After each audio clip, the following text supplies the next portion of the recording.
नीति वचन अध्याय 17 कुल पद 28।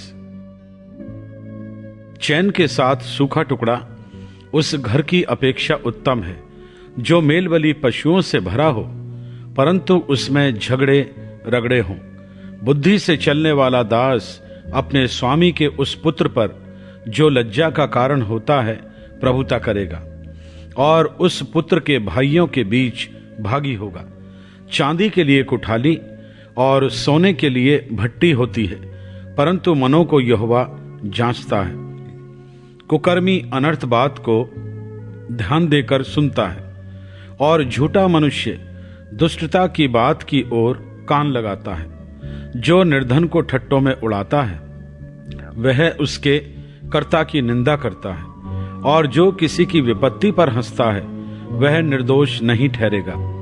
बूढ़ों की शोभा उनके नाती पोते हैं, और बाल बच्चों की शोभा उनके माता पिता हैं। मूढ़ के मुख से उत्तम बात फबती नहीं, और इससे अधिक प्रधान के मुख से झूठी बात नहीं फबती।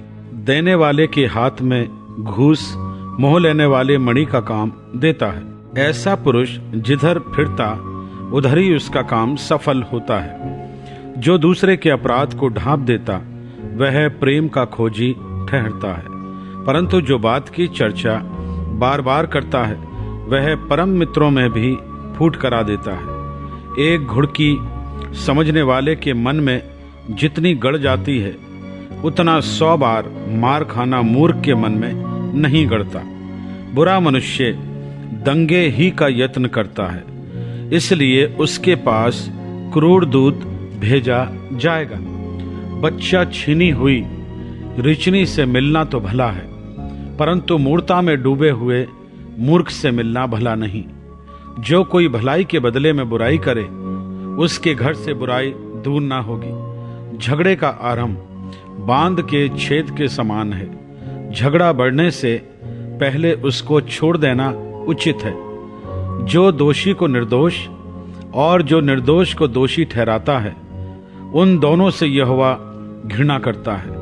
बुद्धि मोल लेने के लिए मूर्ख अपने हाथ में दाम क्यों लिए है, वह उसे चाहता ही नहीं। मित्र सब समयों में प्रेम रखता है, और विपत्ति के दिन भाई बन जाता है। निर्बुद्धि मनुष्य हाथ पर हाथ मारता है और अपने पड़ोसी के सामने उत्तरदायी होता है।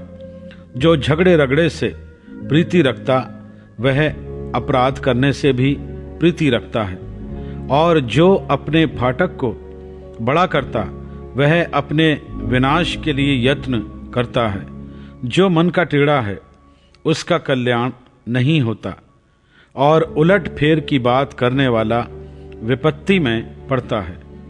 जो मूर्ख को जन्म देता है वह उससे दुख ही पाता है, और मूढ़ के पिता को आनंद नहीं होता। मन का आनंद अच्छी औषधि है, परंतु मन के टूटने से हड्डियां सूख जाती हैं। दुष्ट जन न्याय बिगाड़ने के लिए अपनी गांठ से घूस निकालता है। बुद्धि समझने वाले के सामने ही रहती है, परंतु मूर्ख की आंखें पृथ्वी के दूर दूर देशों में लगी रहती हैं। मूर्ख पुत्र से पिता उदास होता है, और जननी को शोक होता है। फिर धर्मी से जुर्माना लेना और प्रधानों को खराई के कारण पिटवाना दोनों काम अच्छे नहीं हैं। जो संभल कर बोलता है वह ज्ञानी ठहरता है, और जिसकी आत्मा शांत रहती है वही समझ वाला पुरुष ठहरता है। मूढ़ भी जब चुप रहता है तब बुद्धिमान गिना जाता है, और जो अपना मुंह बंद रखता वह समझ वाला गिना जाता है।